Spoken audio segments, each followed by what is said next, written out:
How many ads are we exposed to every day? According to 2024 and 2025 study, so these are recent numbers, the average consumer is exposed to between 5 and 10,000 ads every single day. Does that number surprise you? Yeah, of course, because you don't notice that many.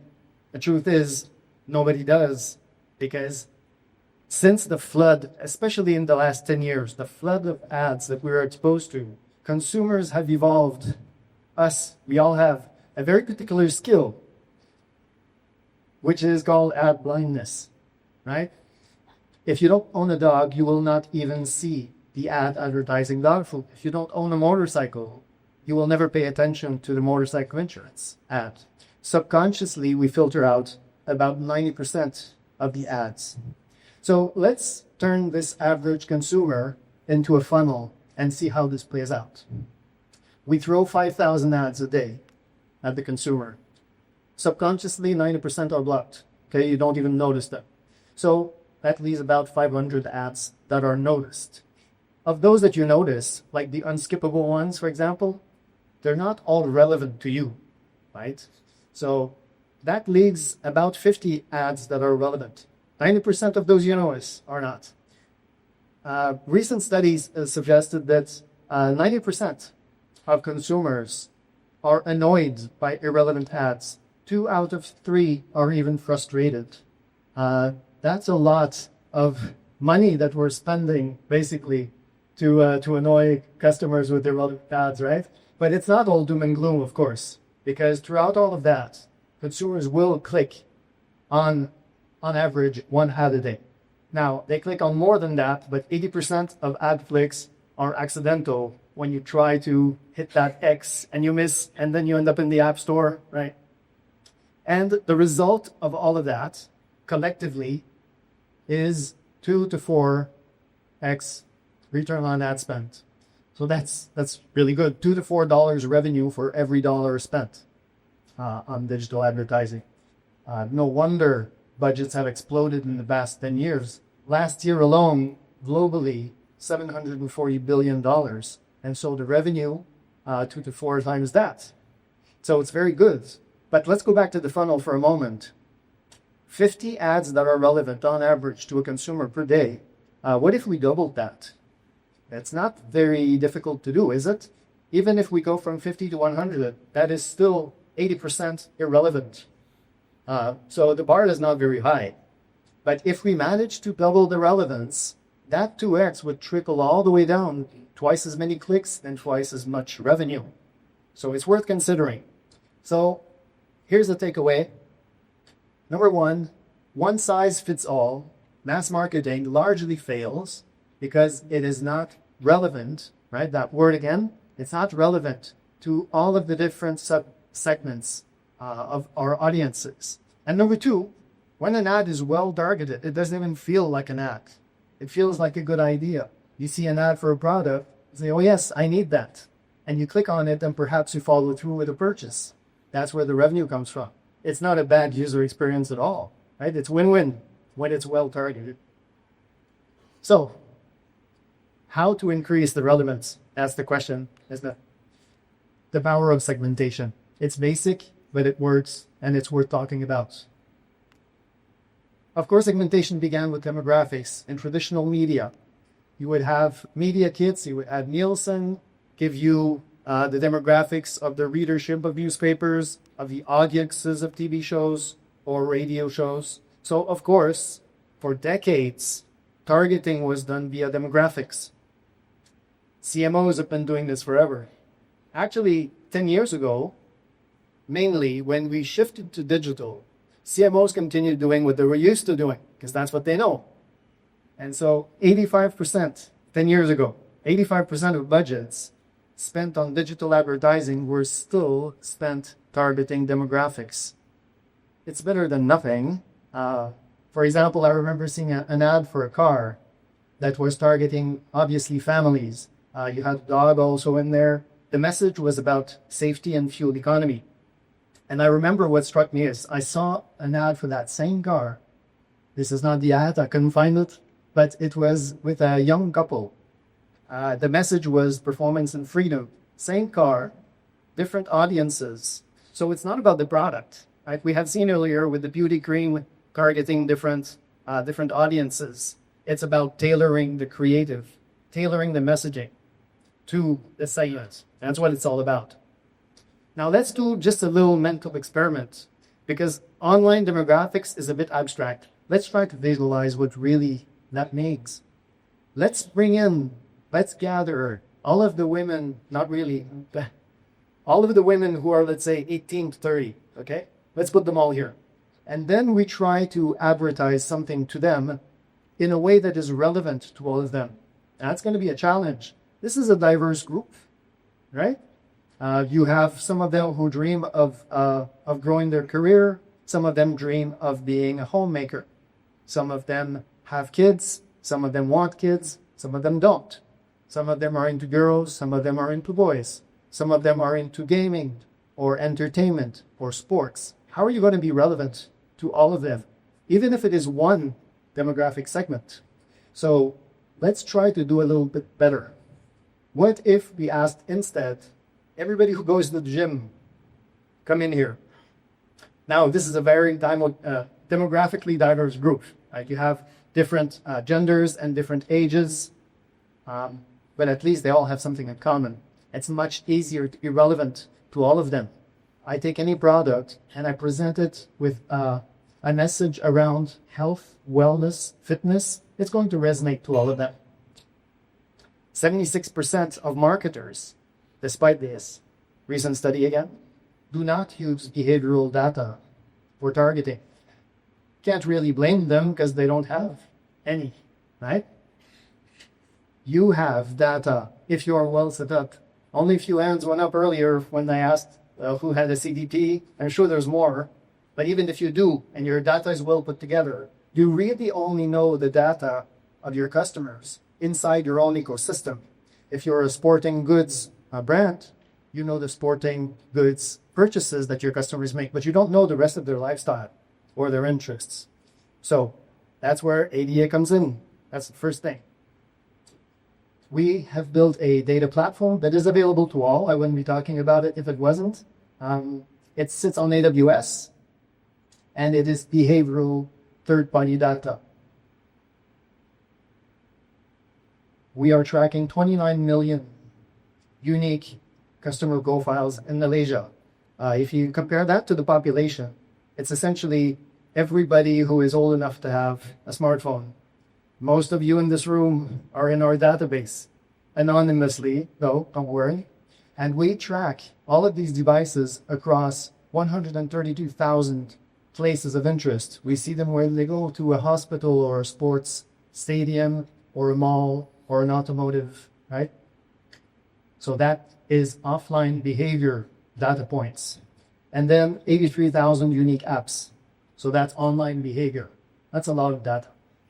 Here's just a quick look at some of the things we have in our database. Not going to read this. I'll let your eyes scan through it. So it's very powerful. There's lots of data in the data kitchen. So it might even be overwhelming. What do you do with that? So here's a quick little bit called how to segment. Now this is an audience of fruit, and you might decide to segment yellow flesh versus orange flesh, or edible skin, non-edible skin, or seeds versus non-seeds. But obviously the best way to segment is to group subsegments of an audience in a way that they are the most similar to each other and the most different to the others. So apples and oranges, right? That's why we use this. Apples, oranges, and bananas obviously are very different audiences. So how does that translate in real life? Let me talk to you a little bit about affluence. Now, affluence is something that is not available for targeting on Facebook or Google or just about anywhere.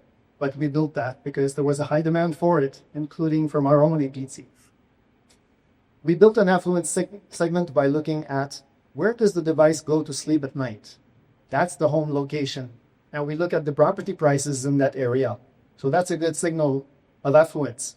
We also know the device that you have, and we know how much it costs. We have the best database out there. We built it from scratch. And then you look at the lifestyle. because it doesn't cost the same thing to spend a Friday night in Mount Chiara or KLCC or in Terengganu, for example. So we also track that. Blend all of this together, and we have 3 different groups that come out. The high affluence, mid affluence, low affluence. Apples, oranges, right? And bananas. Completely different. People of different affluence groups is a good segment to target because they have different lifestyles, different priorities, different everythings. Here's what happens if you don't do that, okay? You have an audience, any audience that you want to target with any one of your products.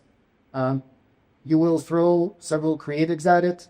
Facebook will optimize. It will show each creative to a couple hundred people, pick which is best, and run with it. And then you're going to get the performance that you could get. That was the best. But if you take this audience segment and you split it into 3, then each of these groups also gets creative optimization applied to it and will generate, one thing we know, they will all generate different performance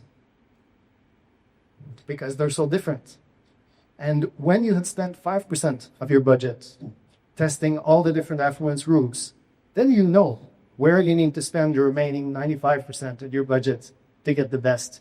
And you're going to get best performance compared to not doing that, for sure. Now, in the last 9 months in Thailand alone, we have served our affluent segments to over 30 clients. And so I've just taken the first 4. They're probably not the best ones, but there was a client in retail, and they used this exact method. It's not rocket science. It's not gut feeling. It's pure method. Test the 3 groups, see the one that works best, throw the rest of the budget at it. Higher CTR, higher CBR, 55% reduction in CPA. We're nearing the 2x return on ad spend that we talked about earlier. It's pretty good. One in banking. The best performing segment here was the mid affluence. We tend to always think it's the high affluence that's going to do better, but we never know. And so this shows banking, actually the mid affluence was the best performing group. And they got great results out of that. An insurance client, low affluence group was the best performing one. To my surprise, honestly, but that's why it's a method, right? We don't have to guess. And electronics, high affluence was the best.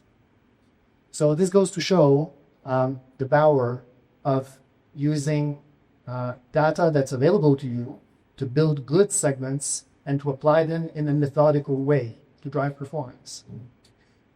Now I want to shift gears a moment as my time winds down and just talk about a different way of segmenting, which is called geographic segmentation. So this is a use case, a case study, should I say, of a client of ours. It's a Vietnamese high-end female fashion brand. They were acquired in 2019, and they wanted to optimize the location of their outlets and open some new ones. So we've been helping them ever since. Why does geographic targeting work? Well, 2 reasons. Different segments cluster geographically. You heard this, birds of a feather flock together. If you look at your neighbors where you live, they probably have a similar lifestyle than yours. Then because of the proximity of school or proximity of malls or public transportation. And proximity drives sales. In retail, you know that. If you're a mall, then you have a catchment area of maybe 30 kilometers. If you're a convenience store, maybe much less, right? So here's a quick look at the use cases from a little dashboard that we did for them, which shows, first of all, the pins of all of their outlets and all of their competitors. And then painted, right, is a heat map of the concentration of the right type of consumer for them. In this case, it was mid to high females, up to 45. And so we showed where they are located. And so these are the use cases that you can do with that to optimize your store locations. First of all, stores that are not doing well, are they well located? We have seen some poorly performing stores that were in a desert when it comes to being surrounded by the right type of customer. So that outlet will never do well, no matter what you do. There's just not the right type of consumers around. However, I have also seen some outlets that were not performing well, but they were well located in a hot spot. So that means you need to think about maybe it's management, maybe it's staff, pricing, promotions, storefront windows, whatever it is, you know that it's not location. So this is very helpful for that. Another thing you can do is to identify hotspots. Where are there hotspots of the right type of consumers where I could open my next outlet? So you can identify that quite easily. You don't necessarily have to close down an outlet and to reopen a new one. Sometimes, let's pick the middle one here in the top. It's not particularly in a hotspot, but if we moved it east 3 kilometers, suddenly it would be a much better spot. So that's just another thing that this client did over the past years to optimize the performance driven by being proximate to the right types of people. Finally, maybe there are hotspots that you don't want to open the store in, but at least if it's the right type of consumers, you can maybe digitally target them. Maybe you can organize an event there. Maybe you can rent the billboards. So there we are. That's the geographic targeting use case. Yeah, I didn't talk much about ADA, so I will just give you a quick overview of what we do, and then I'll hand it over to Moin Dave. So data and AI, that's one of the things we do. That's where I am. That's what I've talked about mostly today. Marketing. So we're also a digital marketing agency offering end-to-end services from creatives to media planning to ad ops. And we also have something called zero risk, which is we commit to a CPA because that's how confident we are with our data that we can do that. You can rest assured the CPA will be fixed and we're going to take the media risk. Digital commerce. We have a table outside where you can go check out. There's a platform that we built which pulls data from the Zelda, Shopee, TikTok Live, and it gives you real-time insights.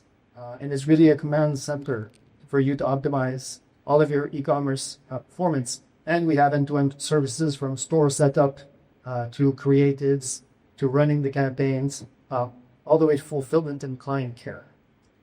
Customer engagement. We also have WhatsApp messaging and authentication, SMS, and those things.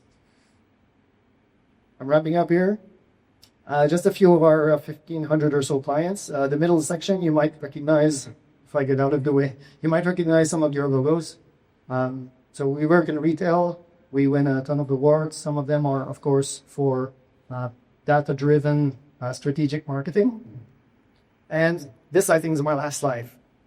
The data products, I flexed a bit about our data today, right? That data is available to you in different ways. If you have the team to handle it, you can provision it. You can just buy it and there you go, have fun with it. Or that puzzle slide that I showed, we can tell you everything you don't know about your customers and complete that 360. We have a ton of engineers, 300 or so. So we can do, of course, all kinds of predictive models, credit risk, price elasticity, promotion optimization, mobility analytics, how do consumers move around? That's relevant to the geographic kind of approach. And of course, dashboards. I've shown you one, but there are many. We also offer ad segments or audience segments. Now, this data, it can be a little bit overwhelming, sometimes intimidating if you don't have the tools to use it. And so I'm happy to have More Engage come up next, as they have a platform that allows to ingest data and build segments and activate them across multiple channels. So let's hand it over.